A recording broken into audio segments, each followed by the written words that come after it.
Hello' viewers, আপোনালোক সকলোৱে হয়তো চেনিৰে বনোৱা নাৰিকলৰ লস্কৰা খাইছে।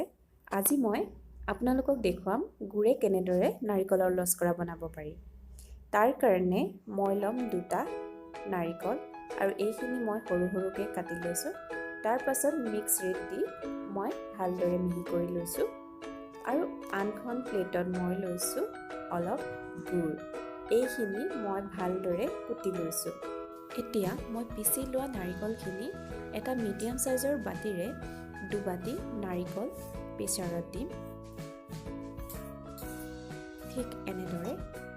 আৰু সেই একেটা পৰিমাণৰ বাটিৰে মই 2 বাটি গুড় ভালদৰে নাৰিকলখিনিৰ লগত মিক্স কৰি ল'ম।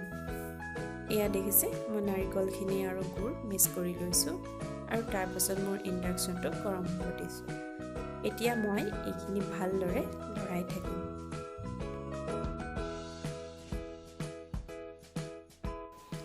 আমি এই মিশ্ৰণখিনি এনেদৰে লৰাই থাকিম যেতিয়ালৈকে গুড় আৰু পিচি লোৱা নাৰিকলখিনিৰ এটা পাক নুঠে, তেতিয়ালৈকে আমি এনেদৰে লৰাই থাকিম।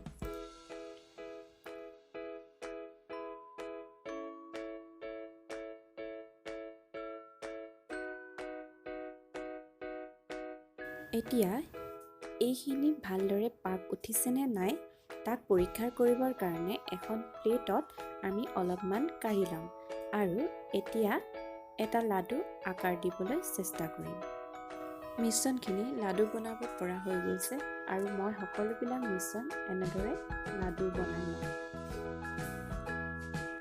এয়া গুড় আৰু নাৰিকলেৰে বনোৱা লস্কৰা ইতিমধ্যে মোৰ তৈয়াৰ হৈ গৈছে। ভিউৱাৰ্ছ, এই মিশ্ৰণখিনি আপোনালোকে লাডু নাইবা অন্য আকাৰো দিব পাৰে। মই এখন সৰু প্লেটত এটা অন্য আকাৰ দি বনাই ৰাখিছোঁ, এয়া দেখা পাইছে। আপোনালোকে এনেদৰেও বনাব পাৰে নাইবা লাডু হিচাপেও বনাব পাৰে।